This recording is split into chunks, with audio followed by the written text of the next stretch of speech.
vậy mẹ nên lời lục dương đi hết không biết là nãy cái mẹ nẹp là thang cát mà chụp chừng người đi chụp chừng người nu hề tay chỉ vật dương mẹ nẹp cát mò các mến sốt tại cầm bằng ba ná men ọt chạy ra đây đôi video khẳng lớn hình chẳng không ai say mẹ nẹp nâng miên mua thai Alexa miên là dụ vào mũi nằm còn tay bóng ôn tại kia mơ từ rung riêng bọc quạt khẳng lớn nâng tới quạt miên này thủng thôm cả hôm đằng đôi chiêm chẳng một quạt hịch thông tiệt hay là chị quạt đó khôi trung triền đằng có ba quạt đó ọt miên sọ mỏng mẹ ọt miên sọ hay bên miên đây ta miên rồi đôi hụt khẳng lớn để nè khi ban khơi chẳng á hay pen là hiến á mặt rung thạm bọc quạt đằng mình được hụt kia tay đã hơi quạt tha chị alien đại kênh vậy thay mình được phục cai nữa á rồi có không bị sai hay bảo pe khổ xa quátพอ hụt នៅក្នុង social media អីវិញណាមនុស្សគ្រប់គ្នាក្នុង Facebook ឬក៏ក្នុង social media ផ្សេងៗណាចូលទៅ comment ទៅគាត់អាក្រក់ខ្លាំងមែនតើហ្មងឥឡូវបងប្អូនទាំងអស់គ្នាកុំតន់ complain យើងចូលមកស្ដាប់សិនថាតើ Alexa គាត់កើតមានបញ្ហាអ្វីបានគាត់ទៅជាបែបហ្នឹងតាមគេប៉ាទៅទោះបីជា Alexa មានរូបរាងបែបហ្នឹងក៏ដោយតែគាត់មានសកម្មភាពទូទៅដូចក្មេងដទៃអញ្ចឹងហើយអ្វីដែលសំខាន់ណាគាត់ពិតជាមានទឹកចិត្តល្អខ្លាំងមែនតើហ្មងគាត់ចូលចិត្តលេងគាត់ចូលចិត្តរាំហើយគ្រប់ពេលដែលគាត់មើលទូរស័ព្ទម្ដងវិញគឺភ្នែករបស់គាត់ស្អិតជាប់មួយទូរស័ព្ទហ្មងព្រោះភ្នែករបស់គាត់មើលអត់ឃើញតោះតែដាក់ចិត្តគ្រាប់ភ្នែកបានមើលឃើញគាត់មានបញ្ហាបែបនេះដោយសារតែគាត់កើតជំងឺដែលកម្រមួយយ៉ាងដែលមានឈ្មោះថា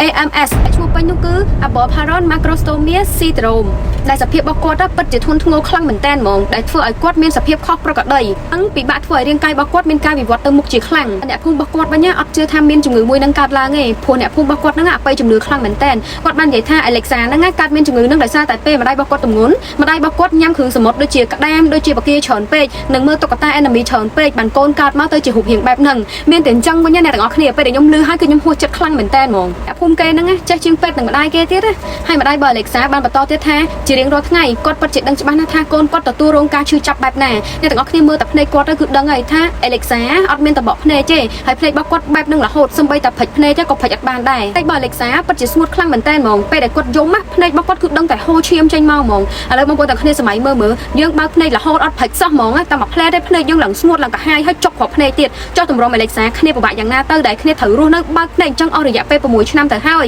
រឿងដែលកាន់តែឈឺចាប់ជាងនេះទៅទៀតនៅពេលដែល Alexa កើតមកដំបូងប៉ាគាត់បានឃើញគាត់ក្នុងសភាពបែបហ្នឹងក៏បានរត់ចោលគាត់អត់ត្រឡប់មកវិញហ្មងនិយាយមែនលឺហើយខ្ញុំខ្លោចចិត្តខ្លាំងហ្មងមិនគួរណាឪពុកគាត់មានចរិតដេរឆានអញ្ចឹងសោះម៉ែឪមិនថាកូនទៅជាបែបណាគឺអាចចោលកូនខ្លួនឯងទេមែនអត់បងប្អូនទាំងគ្នាតែអាប៉ែនេះចរិតខោខ្លាំងហ្មងខ្ញុំនឹងមុំម៉ៅហើយបើម៉ាក់ Alexa វិញគឺគាត់ស្រឡាញ់ Alexa ខ្លាំងមែនតើគាត់ត្រូវរស់នៅចិញ្ចឹមកូនរបស់គាត់ទាំងពិបាកមិនក៏គាត់អត់បោះបង់ចោលកូនរបស់គាត់ដែរហើយម៉ាក់គាត់ក៏បានបន្តទៀតដែរថាគាត់បានឲ្យ Alexa ជប់រៀនហើយក៏អត់សូវចង់យកកូនចេញទៅក្រៅដែរព្រោះមនុស្សគ្រប់គ្នាបូលីកូនគាត់ខ្លាំងគ្រប់គ្នានៅពេលដែលឃើញ Alexa តែងតែដាក់ងារឲ្យគាត់ដូចខ្ញុំនិយាយខាងលើនឹងអញ្ចឹងហៅគាត់ជាមនុស្សភពកាយឬក៏ក្មេងបិសាចឬក៏ក្មេងនិយាយទៅអាក្រក់ខ្លាំងមែនតើហ្មងពេលសម្ដីដែលនិយាយចេញមកសឹងថាគាត់ទទួលយកបានណាហើយម្ដាយរបស់ Alexa គាត់និយាយថាអញ្ចឹងជាការប៉ັດណាស់ទោះបីជាកូនរបស់គាត់មានរូបរាងអញ្ចឹងក៏ដោយតែគាត់ពិតជាឈឺចាប់ខ្លាំងណាស់ពេលដែលគាត់ឮគេហៅកូនគាត់បែបហ្នឹងហើយ Alexa គាត់ក៏បានដឹងមុនដែរថាថ្លៃចំណាយព្យាបាលវះកាត់របស់គាត់ហ្នឹងវាមិនអាចជា 100% តែគាត់ថាដូចភ្នែកអញ្ចឹងវះកាត់តែអាចឲ្យគាត់ព្រិចភ្នែកបានអញ្ចឹងទៅគាត់ដឹងថាថ្លៃចំណាយវះកាត់ហ្នឹងវាថ្លៃអញ្ចឹងហើយគាត់ធ្លាប់ប្រាប់ម៉ាក់គាត់ថាគាត់ចង់ទៅរៀនពេលដែលគាត់រៀនចេះធំឡើងគឺគាត់ចង់ធ្វើជាគ្រូពេទ្យចង់ធ្វើជាដុកទ័រដើម្បីព្យាបាលក្មេងៗដែលកើតមានជំងឺដូចគាត់ដែលអត់មានលទ្ធភាពព្យាបាលអ្នកគ្នាកន្លែងហ្នឹងគឺខ្ញុំស្ដាប់ឮហើយខ្ញុំមានអារម្មណ៍ថាខ្លោចចិត្តខ្លាំងមែនតើហ្មងគាត់បើនិយាយពីថាភាសានិយាយគាត់និយាយអត់សូវបានច្រើនទេនិយាយបានបែកព្រោះអីការវិវត្តនៅក្នុងរាងកាយរបស់គាត់គឺយឺតជាងមនុស្សទូទៅច្រើនដងខ្លាំងមែនតើរឿងមួយទៀត Alexa គាត់ក៏បានបន្តប្រាប់ម៉ាក់គាត់ដែរថាទោះបីជាមនុស្សគ្រប់គ្នារើអាំងគាត់ប៉ុន្តែគាត់នៅតែសប្បាយចិត្តព្រោះអីគាត់មានម្ដាយនិងប្អូនប្រុសដ៏ល្អម្នាក់នៅក្បែរខ្លួនគាត់និងស្រឡាញ់គាត់មិនរើអាំងគាត់ដូចអ្នកដទៃនោះទេមិនថាអ្នកទាំងអស់គ្នាសម័យនេះសម័យគីមីអញ្ចឹងជំងឺប្លែកៗគឺមានច្រើនខ្លាំងមែនតើសម្រាប់ម៉ាក់ដែលគាត់មាន baby គាត់អាសាតែ check សុខភាពឲ្យបានខ្ពស់ជៀសវាងកូនកើតមកមានបញ្ហាយើងមានវិបត្តិសារីហ្មងយើងអាណិតកូនហ្មងទោះបីយើងត្រូវចាំគាត់ក៏ដោយប៉ុន្តែយើងអាណិតគាត់អស់មួយជីវិត